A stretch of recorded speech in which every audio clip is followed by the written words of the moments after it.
William Ruto, President of the Republic of Kenya.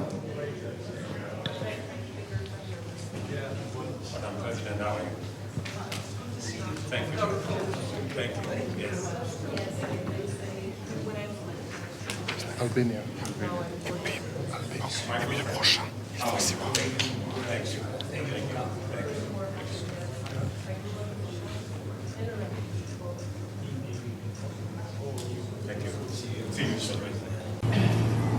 The President of Switzerland, the President Zelensky of Ukraine, Madam Vice President of the United States, heads of states, ladies and gentlemen, 79 years after the international community established a multilateral institutional framework to save succeeding generations from the scourge of war, Russia's invasion of Ukraine has been a horrifying spectacle of carnage and devastation, which has left 500,000 people dead and 7.1 million people displaced in its wake.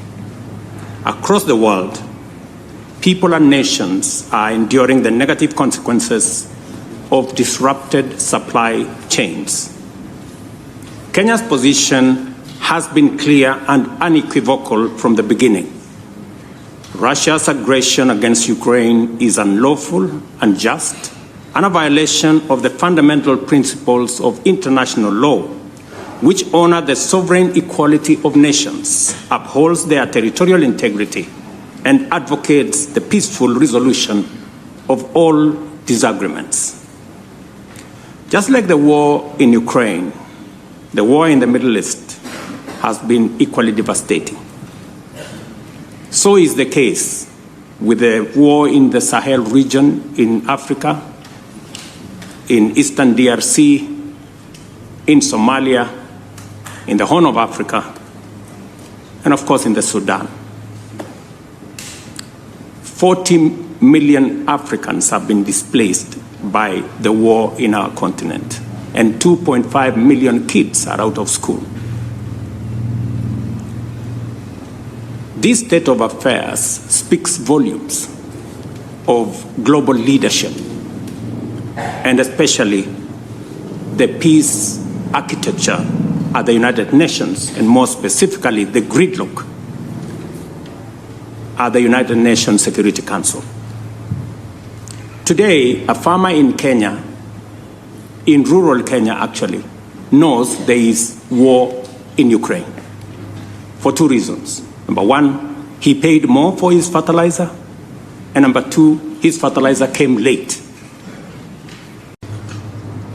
We have gathered here and we are reminded by the Indian statesman Mahatma Gandhi, who said that an eye for an eye will make humanity blind. Just as Russia's invasion of Ukraine was unlawful and unacceptable, the unilateral appropriation of Russia's assets is equally unlawful, unacceptable, and a derogation from the UN Charter, especially for those of us who believe in freedom, justice, and democracy, and the rule of law.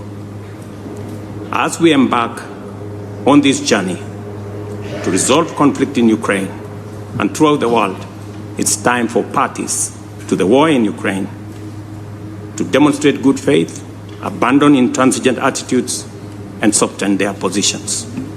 I thank you. Thank you.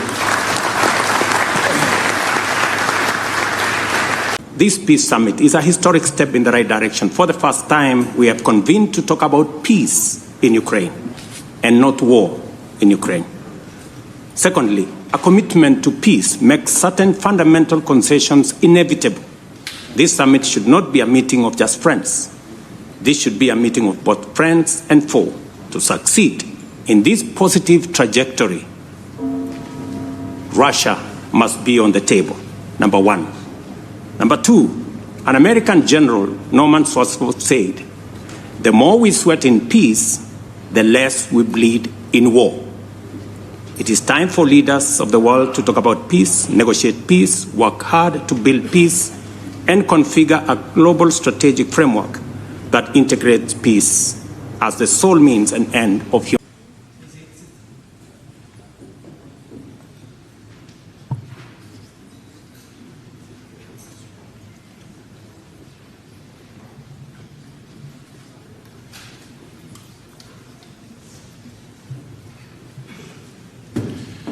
Excellencies, ladies and gentlemen, the opening plenary of the Summit on Peace in Ukraine is about to start.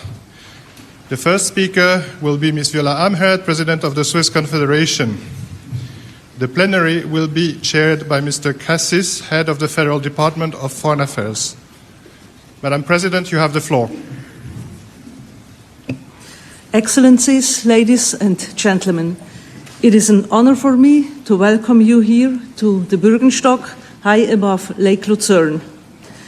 There is a long tradition of seeking ways out of war in peaceful places. The Bürgenstock is that kind of place. Though its beauty is in sharp contrast to the reason for this summit, the mountains serve as a reminder that it takes many steps to achieve ambitious goals. Our goal is to inspire a process towards a just and lasting peace in Ukraine. Of course, we are aware that there is a long path ahead of us. We are under no illusion that we will reach a conclusive understanding at this summit. But we can come closer to reaching such an understanding word by word, proposal by proposal, step by step. Excellencies, ladies and gentlemen, the past 28 months have made it clear that the war in Ukraine has far-reaching repercussions for international order, for those in the areas directly affected by the hostilities, and for the lives of millions of people around the world.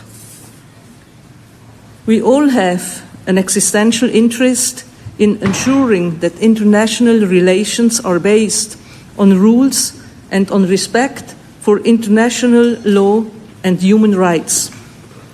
Switzerland is a partner for peace and dialogue. As a neutral country, we look back on a long tradition of solidarity and good offices. The harmonious coexistence of nations isn't just a noble objective. Striving for a just and peaceful international order is a commitment set out in our Constitution. To fulfill this responsibility and honor our tradition, my government accepted President Zelensky's request to host this summit. Our aim is to launch a broadly supported process where voices from all corners of the globe can discuss their ideas and points of view. The fact that you have accepted our invitation and that your nations, as well as international organizations, have sent such high-level delegations proves that this approach was right. Although our objective is ambitious, it is in the interests of everyone here to commit to this ambition. Excellencies, ladies and gentlemen, we are all aware that a peace process without Russia is inconceivable. A lasting solution must involve both parties. As an international community, we can help to pave the way. That is why we are here. At the same time, we are aiming to achieve real progress on specific issues. With your support, we have defined 3 issues of global impact that we will discuss in our working groups. These are nuclear safety, food security, and the human dimension of the war. Our most important goals for this weekend are to inspire a process leading to a framework for a comprehensive, just and lasting peace for Ukraine based on international law and the UN Charter.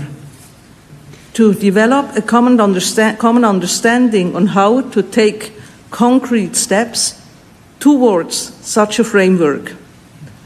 And we want to discuss how and under what conditions Russia can be included in this process. It is essential that so many of us use this summit to express our support for a peaceful process, for a process beyond any armed hostilities. Over the past few months, you have actively and with the utmost commitment helped plan and prepare for this summit. I wish to thank you most sincerely for your help. Excellencies, ladies and gentlemen, finding a path to peace requires perseverance and will. It requires effort on all sides. We can only achieve the ambitious goal of this summit if we pool our strength and come together, even in areas where our positions differ. Here on the Bürgenstock, we will all be making that first crucial step. It is up to us to make sure it is followed by a second. Thank you very much.